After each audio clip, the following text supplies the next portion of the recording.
All right, y'all. So you have a vocab quiz for period 4. It is Friday. Take note. The prayer is the Divine Mercy Chaplet. That prayer, you're gonna need to know how to pray the whole chaplet, basically. Does anybody know the first 3 prayers of the chaplet? You start off with Our Father, and then the Hail Mary, and then the Apostles' Creed. You have to write out literally Our Father, Hail Mary, Glory, Apostles' Creed. That's you obviously don't. I'm not asking you to memorize the Apostles' Creed. I want you to know those 3 prayers, and then you go into the big beat prayer. Eternal Father, our feed the body and blood, soul, and divinity of dear beloved Son, our Lord Jesus Christ, and atonement for our sins and those of the whole world. For the sake of sorrowful passion, mercy on us and on the whole world. It's those 2 prayers for a while, and then you close with Holy God, Holy Mighty One, Holy Immortal One, have mercy on us and on the whole world. I hope to be able to pray the chapel with y'all, but we're so crunched for time that I can't promise you that'll happen. Let me tell you, if you listen, the chaplet takes about 7-8 minutes to pray. You come to school on Friday, you got this quiz pretty early in the day. You listen to the chaplet off of YouTube in your car, you're going to have it because it's so repetitive with the same prayers. Type it. Yeah. No, you're not going to type out the same prayer 50 times. Friday. Okay, so just be on the alert for that, since I imagine most of you haven't looked at the vocab list. One thing you learned about natural law, somebody put all humans follow a natural law. I would say all humans experience natural law. Not everybody follows it. We have free will, despite natural law.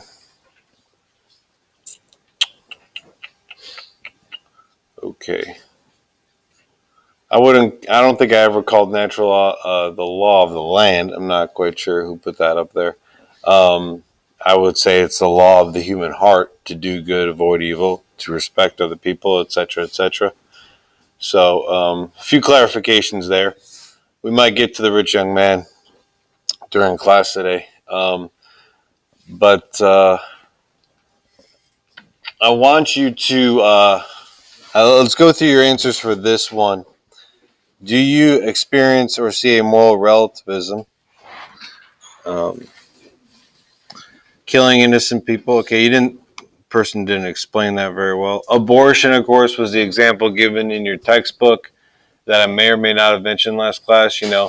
A Catholic politician saying, I'm against abortion. It would be wrong for me and my family, but other people might do it. That's saying that abortion's only wrong for some people. If you choose it to be wrong, it's not objectively wrong. So that's a common example. Among my peers is drugs and alcohol. Can anybody explain how you experience more? You could be right. Cocaine is a drug. Don't do it. Don't do it. But how is there moral relativism in the realm of drug use? Oh, because they're like, yeah, it's cool, I can do it.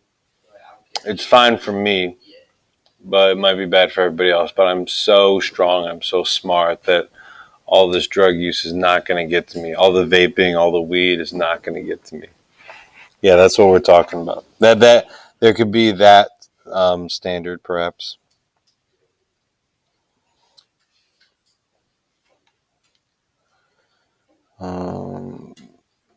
Okay. There's a lack of explanation so far. Example would be a moral relativism among my peers, and in this text, it's the fact that some people believe abortion while others don't. Okay.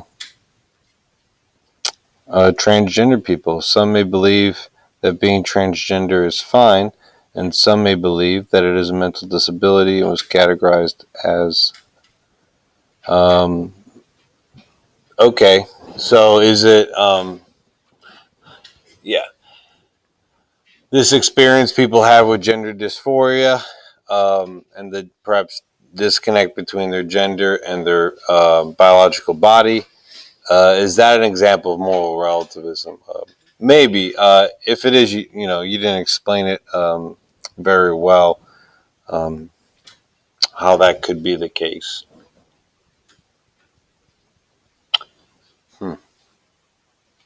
Yeah, I don't know. I don't want to go into that topic, frankly. Abortion is an example of moral relativism. Okay.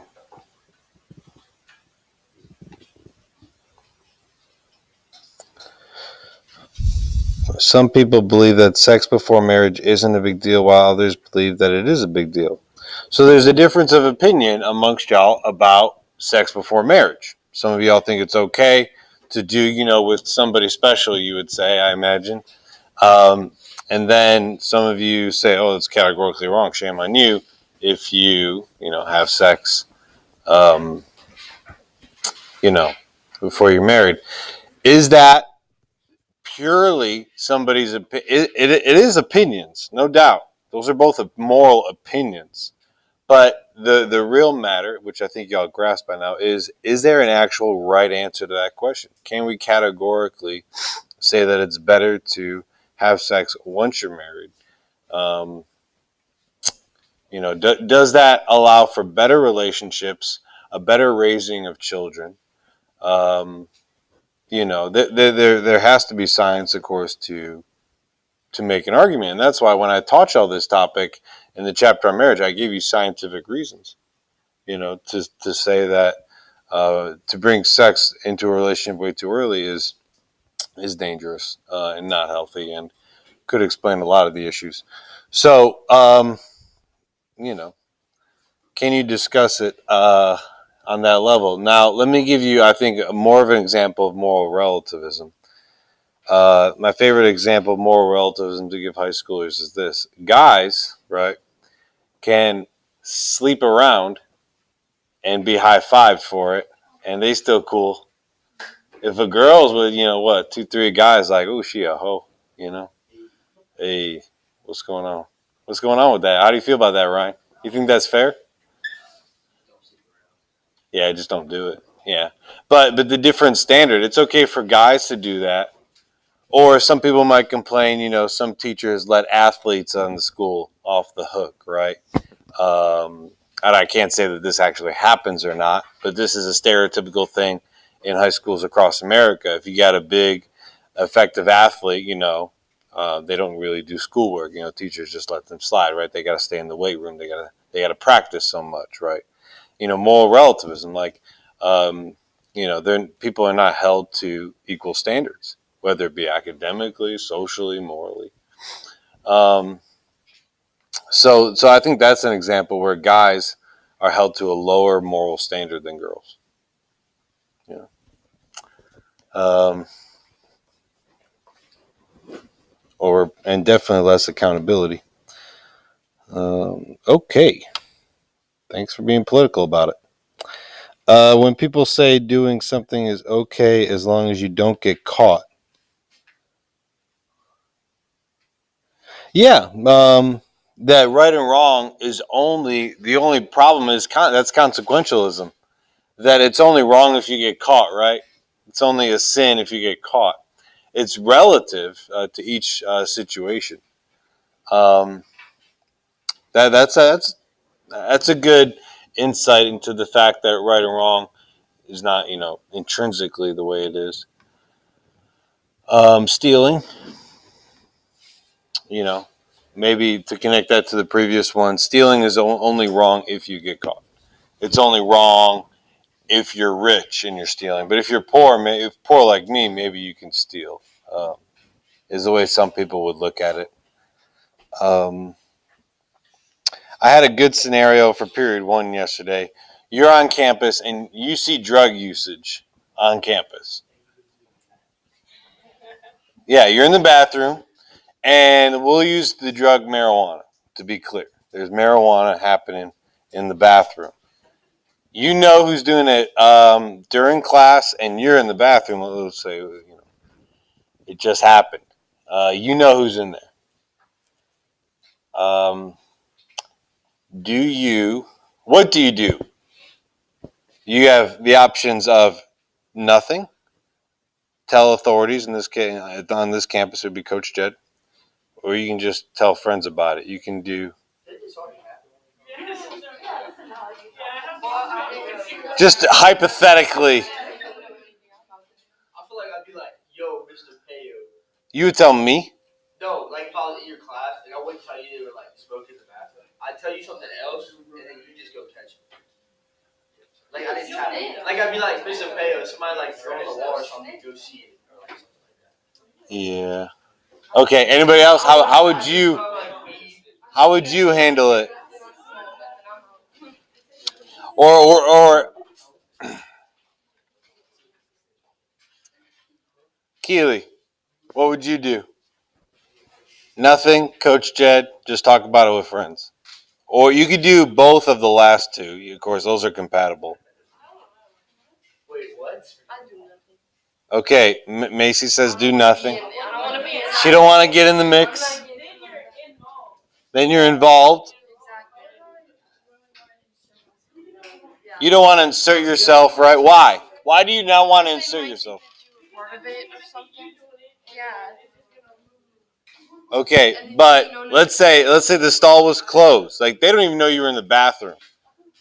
There's no way for them to know because their stall was closed. You didn't talk. They didn't recognize your voice. Y'all wear the same shoes. So even if they saw your shoes, they wouldn't be able to tell it was Keely Johnson. Your identity is protected. You know Coach Jed is going to protect your identity if you report it. I doubt that. Oh, if you tell Coach Jed, if you make it super clear, I think you could trust him. All right, Melaine. Okay, if we didn't have to, like, I don't know, if you didn't know who it was and she'd be like, I got smelled weed in the bathroom, there's definitely something in there, then, we'd be never good at saying something. But if, like, you know who it is, if, like, You know who it is. you don't want to snitch, You don't want to snitch. Okay. like, you're not only insert yourself in that situation, but it causes other problems for, like, you and your peers. But so you don't feel like you don't feel like you in this scenario you're confident that they don't know it's you though. So you think that Coach Jed's going to leak it? Because I think in this scenario that I'm painting, I think your identity is pretty protected. Yeah, it's not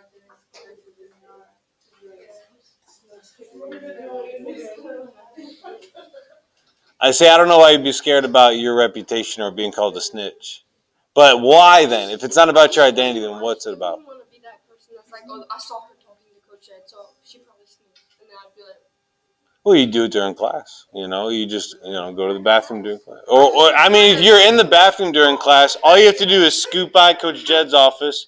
If he ain't there, Miss Kathy Dotson's there, and you say what you got to say. still not want to. Why get involved? Here's the thing. Okay, so here's this is where we're dancing into moral relativism. Okay, it's not a big deal. Okay, it is a big deal, but I'm saying it's not a big deal. Okay, so if you don't like the smell of marijuana, yeah, that is a solution. But the problem right now, the problem I'm painting is not the smell of the bathroom. The problem I'm painting is that kids are doing drugs on campus. And is that an issue? Is that a problem? Are you convicted enough that drugs are bad for you to hinder somebody from doing them? Say what? If you're not doing it, you got nothing to worry about. Right, you don't have anything to worry about, but you got to. But maybe in reporting, see, there's a lot of students that have gotten caught over the years. Coach Jed catches them, and I only know some of these stories. But a lot of times, when somebody is turned in and exposed, of course, their parents are going to find out, and then they got to answer to Coach Jed. And some of these kids, I know from stories that they will break down in front of Coach Jed saying, "I'm addicted. I can't help it. I need help." But they, of course, don't want to turn to the parents. And a lot of times, if you turn them in, you can get their life back on track. Grant, you gonna go just use another bathroom? Yeah. Okay. Listen. This is our personal. No matter how many people do it, like why can't they just wait to smoke until after school? Yeah. Well, here's the thing: how wrong does something have to be before you do something about it? There's gonna be multiple people Well, listen. How can you expect somebody else to do the right thing when you don't do the right thing? But it's just my personal belief. Like I'm just not gonna get my. I don't want to get myself in something like that. Okay. It's my personal belief. Well, yeah. It's more relativism. You That's don't what he's have to do the same thing as me, but that's what I'm gonna do. I'm not going through that. Yeah. My God. All right. I don't know if y'all heard that.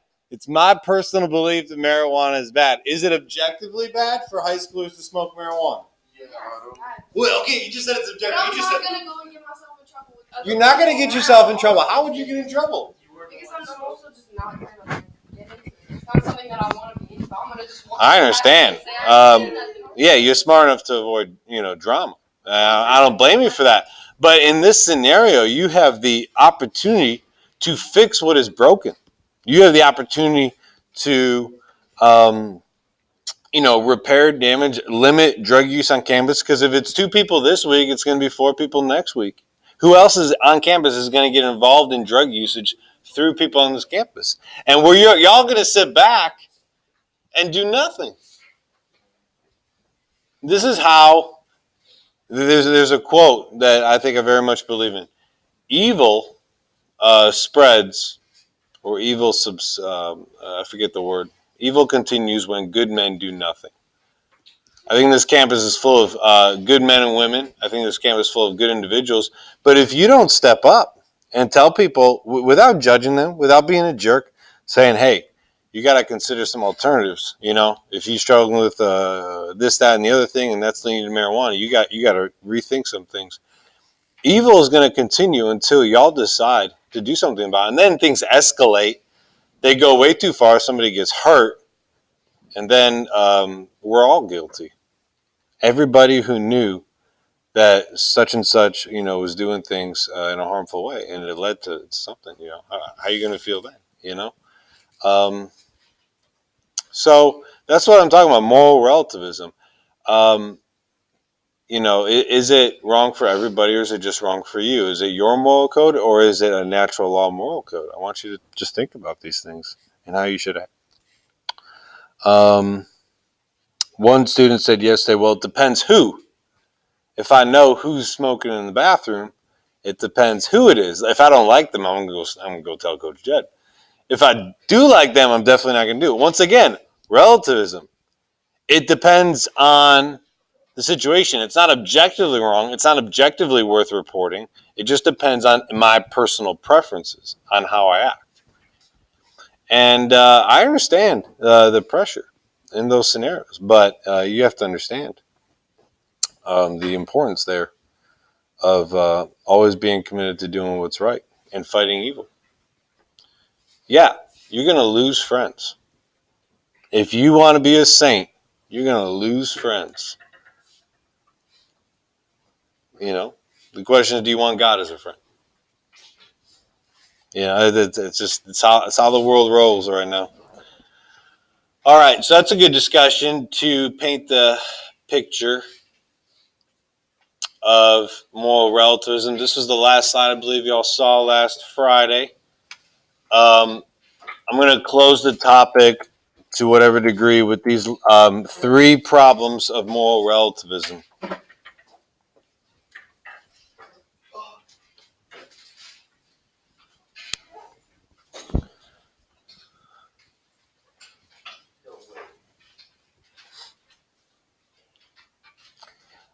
If you say there's no natural law, there's no objective right or wrong, there's nothing guiding human persons, then every law is a pure imposition. And every government and authority is forcing a certain way upon you that isn't true to you. Therefore, governments become dictatorships.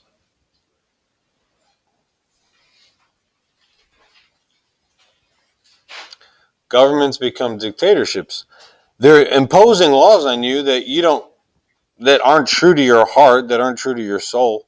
And so they can do whatever they want to make you do whatever you want. If there's no natural law to back them up, if there's no natural law that screams from your heart, who's to stop authority from making whatever rule they want? If government is the only, speaking authority. There comes a lot of issues. The awesome thing about the USA is that our government recognizes natural law, at least in its Declaration of Independence that we said last class. And so the government's always looking to enact principles based off of natural law. Number two, how are we supposed to fight evil? This goes into our marijuana and reporting it to Coach Jed discussion. How are we supposed to limit drug activity on campus, off campus? How are we expected to make lives better and help people live for more? How are we supposed to be the light of the world if we don't believe that there's an actual right or wrong for people to follow? Pope Francis has this quote: "What limits can be placed on human trafficking, organized crime, drug trade, commerce, and blood diamonds?" Blood diamonds are diamonds that are harvested by slaves in Africa, who are often beaten and killed over their hard labor of panning for diamonds all day long. And then these diamonds are sold for thousands of dollars here in America. So we're trying to, there's been a real effort the last 10, 20 years to stop the that connection between rich people in first world countries buying diamonds that are harvested by slaves. That's what a blood diamond is. And the fur of endangered species. So Pope Francis is saying, if we don't recognize that there's a natural law, that there's an objective right or wrong, how is the world supposed to be a better place? How are we supposed to have a strong effort, against evil if we don't commit to the natural law? Remember Ben last class, the crazy moral relativist from YouTube? He said that I believe Hitler was wrong, but I would still fight against him. Well, my question for him is, well, how hard are you going to fight against Hitler? Because he could be right according to moral relativism. We can never know the actual moral truth. So how hard are you going to fight? If everybody's entitled to their own opinion, well, are sex traffickers allowed to their own opinion? Are bullies on campus? They're entitled to their own opinion, so they're just going to have to bully and harass kids to the point of, these kids being bullied, suffering the rest of their lives because of it. So how long are you gonna just say, oh, it's somebody else's opinion? When are you going to take a stand and say categorically wrong? So and so boy on campus, you should not be sleeping around. Shame on you. And you don't have to pick a fight with that person, but to hold that boy to that standard is not a bad thing. Our society says, don't tell him he's wrong. It's just his opinion. No, he's hurting girls every day, every week. But hey, it's not my business. Well, what happens when it's your sister? What happens when it's your best girlfriend? Is it your business now? Yeah, it is. We think we can live in a world where people can do evil, but if it doesn't hurt me, I stay out of it. It's gonna hurt you. It's gonna hurt you. Over the course of 80 years that we get to live, 90 years maybe, it's gonna hurt you.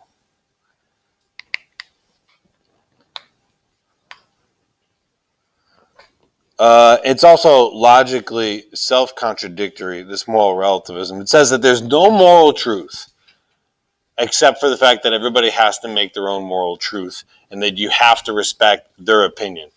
They just stated two moral truths, but they said there's no moral truths.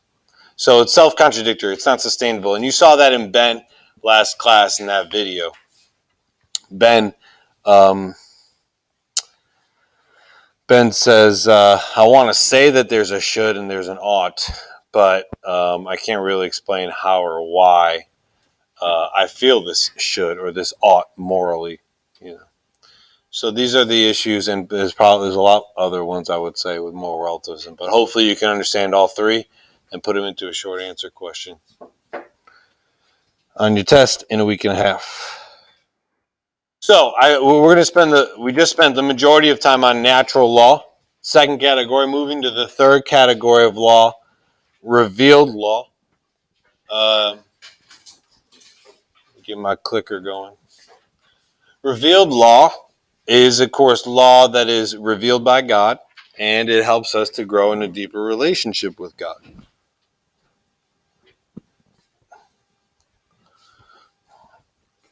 Okay, those of you watching virtually, you can't see my dry erase board, but I have all 4 categories of law written in hierarchical order. Everything starts with eternal law, and then it goes to natural law. And then, because we sin so much, sometimes God speaks to us, telling us how we're supposed to live, and then that becomes revealed law.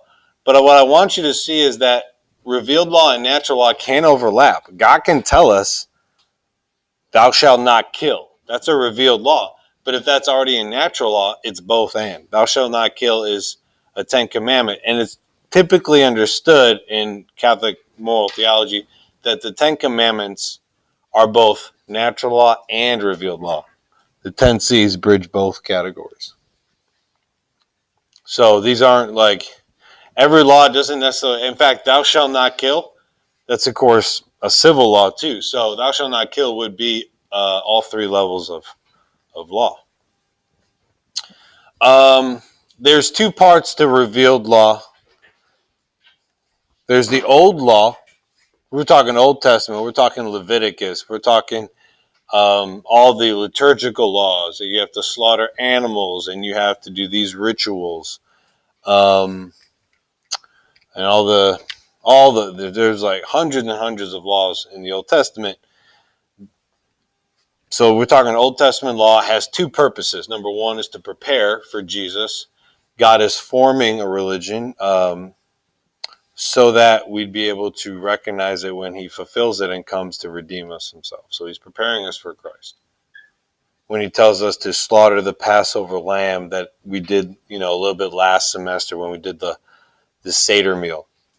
A 1-year-old unblemished male lamb, that's an image of Jesus. So that's that's an Old Testament law. Jesus will fulfill it by being a sinless young man who dies for our sins. And also, of course, because it's a revealed law, and can overlap with natural law, can also, secondly, remind us how we're meant to live. The second part of revealed law is the new law found in Jesus Christ.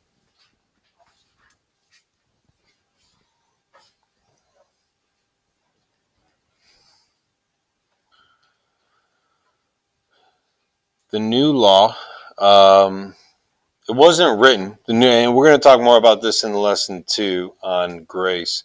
But the new law is not written on tablets or scrolls. The new law is written on our hearts. And the new law is, of course, summarized in love your neighbor and love God.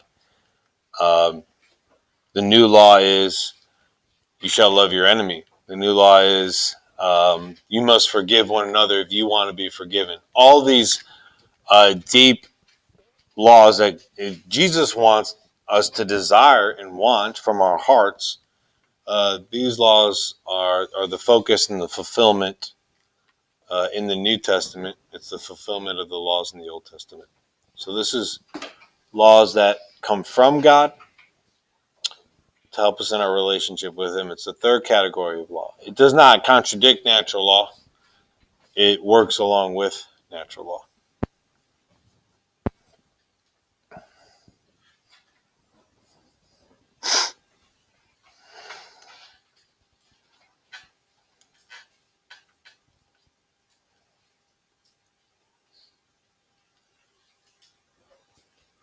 Okay. Last category of law before we talk, and so 2 slides left for today. We're going to do the last category, which is pretty simple and straightforward. And then we're going to talk about when can you break a law.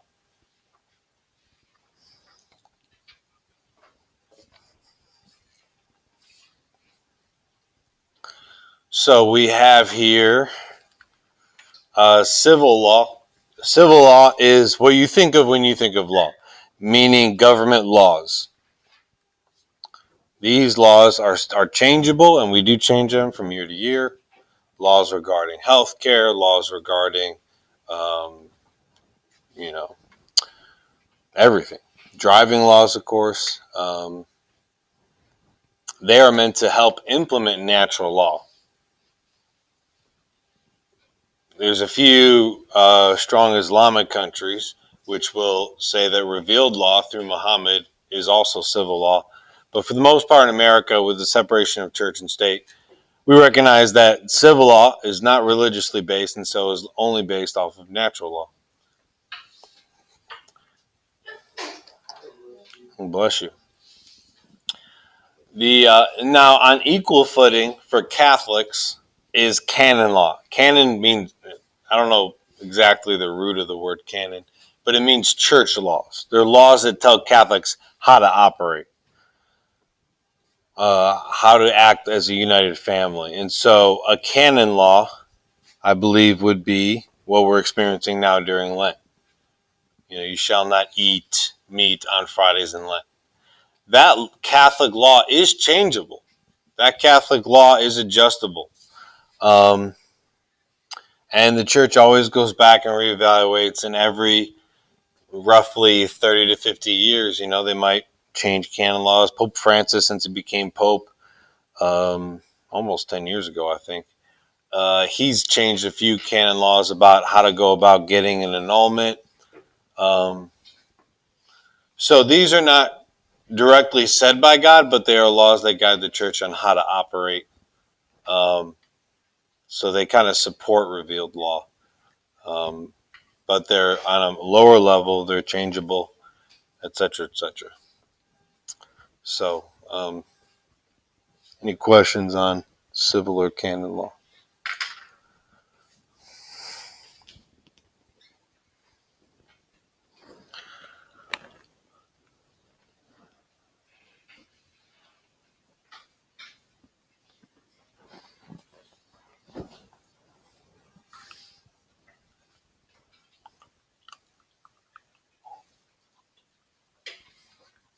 Okay. All right, last slide. When can you break a law? On top, you see some iconic figures of civil disobedience. MLK Jr., Rosa Parks on the bus, Susan B. Anthony, who attempted to vote when women were not allowed to vote. You've got Gandhi, who he didn't really break a law, but he stood in the face of laws peacefully. And then you have Thomas Jefferson, who wrote most of the laws that we turn to today, but he has this powerful quote, says that if a law is unjust, if a law written by the government, a civil law, is not fair, a man is not only right to disobey it, but he is obligated to do so. So on what grounds can you break the speed limit law? Will your wife or water reach?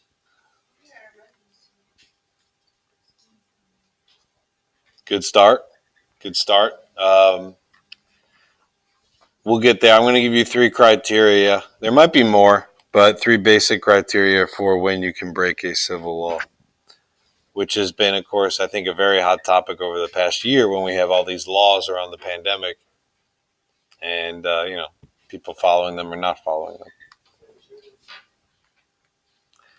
them. St. Augustine, who came before Thomas Jefferson, said that an unjust law is no law at all, meaning that if a law is not fair, is not right, is not true, if a civil law is not based on natural law, if it contradicts revealed law, you don't have to follow it.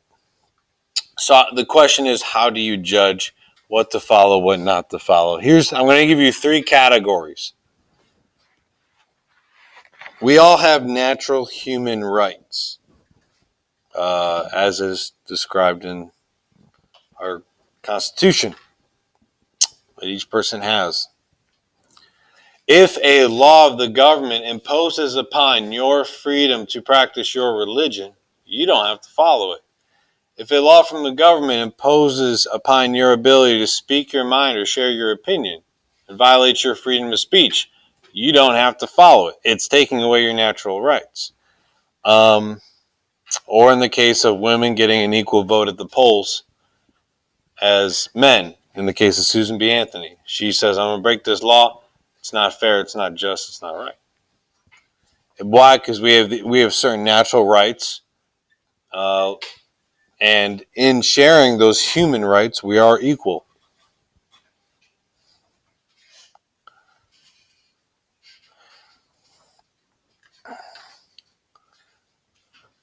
When an unjust law is unjust because it harms our temporal well-being and is enforced on a group of people, one does not need to follow it. If there's some strange law that inhibits your ability to access clean water that you need to survive, to access a steady amount of food, you don't have to follow it.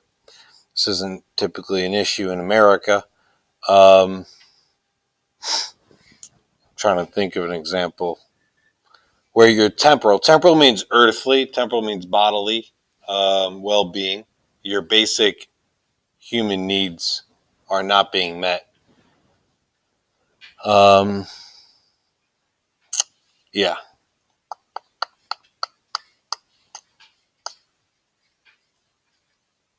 can't think of one in America. There's a lot of other countries where governments, certain socialist countries, who have everyone's supposed to share a certain amount of food. Well, some people were not getting enough food to survive. Um, Laws like that, of course, can be broken. Perhaps there are laws in America that have harmed our eternal well-being. And eternal implies that they hurt our relationship with God. They inhibit our access to heaven. The law is leading us to sin. Oops. An example would be when Obamacare was rolled out and every healthcare policy was mandated to offer such said employee access to abortion and contraception.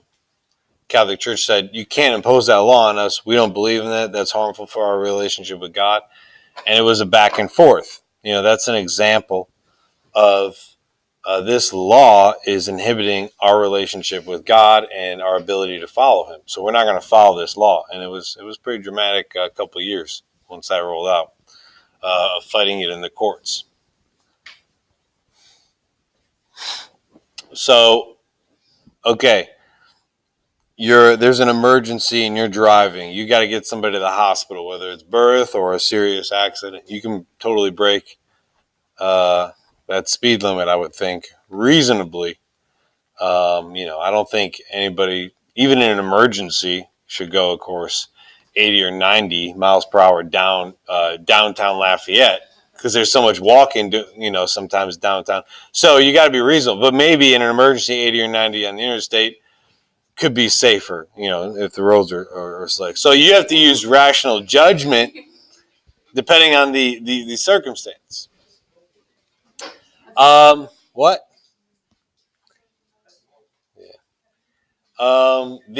There's a drinking law, if you haven't heard.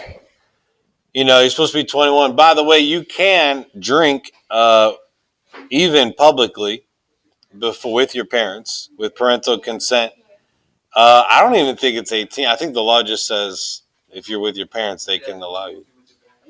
Yeah. I don't remember seeing it's not even like at 18 you can drink with your parents. No, like you can drink at any age. I can order my 3-year-old son an alcoholic beverage if I'm dumb enough to do it. No, sir. So anyways, like there's that law, which I think is actually pretty good. Usually when you learn to drink alcohol around your parents, I think that fosters a sense of responsibility and accountability. That being said, if you're mostly all drink without your parents around, I don't think you have a natural right to do so because it is harmful, it is dangerous. You don't need it to survive, so it doesn't harm your temporal well-being, and you don't need alcohol to improve your relationship with God or go to heaven. If anything, it's counterproductive. So I think that is a legit law, and it's a hard law. We all know that the laws of drinking in Europe and other countries are much lower, 16 or 18. But I think you do need to honor that law. I'll tell you of a law that I broke this past year. I was on the fence about it. I know Ryan's head popped up. So I bought tickets to go home, visit my family in New York, airplane tickets to go home well before the pandemic really kicked off. And I was going to fly home. I booked these tickets for late July. And it's like mid-July, and the governor of New York says travel ban against Louisianians. Nobody from Louisiana allowed into New York. Discrimination. What do I do? Well, I mean, there's the good of public health and some people's temporal well-being. There's that. It's not. I don't know. So what I did is this. I said, well, I've got other family in Ohio. So let me fly to Cleveland, Ohio. I visited my family there, and then we'll just drive across the border into New York. It's a little crafty. Unfortunately, this is what happened. When we landed in Ohio, the governor of New York said nobody from Ohio. So what am I supposed to do? I haven't seen my family in over a year. And if I don't see them this summer, I'm going to go 2.5 years without seeing my family. What do? Do I break that law, which I think is a legit law? Use the tunnels underneath the road. Yes, I will dig a tunnel from Louisiana. I just got on the plane. We ended up going to Ohio and then driving, and that actually worked out pretty well. We didn't get caught. If we did get caught, it would have been a $2,000 fine per person. So we're talking in the neighborhood of an $8,000 fine. And I took the risk, and we didn't get caught. Some of my family members, extended family members, did not like that. They thought we should have obeyed the law. But it was too complicated to do so. I couldn't quarantine for 2 weeks and then spend 2 weeks with my family. That wasn't reasonable. And what I did do is, though, I got a COVID test before we left, tested negative. So, I had that on my conscience that I was traveling without being sick. And I basically justified it to myself. And maybe I was wrong, but this is my justification. To see my family, I consider it to be kind of like a right that I have. The people that are near and dear to you, I think I have a right to access them, even amidst a pandemic, if I can do so reasonably and responsibly. So I did, and I broke the law. But I haven't thought of a single slide more than this one over the past year. When can you break these pandemic laws? There's a lot of debate, and there's a lot of people on every side of the spectrum. You need to be reasonable about it, of course. You need to be respectful of authority. Christians typically, we recognize government authority. Give to Caesar what is Caesar, Jesus says. Respect your government and recognize they have a legit authority. That being said, government cannot overstep boundaries in these 3 areas. So I hope that helps. If you have any other questions about what laws to break, you can ask them in Socrative next class. Can I get my lunchbox? What? You always need to leave. Always. Unless it is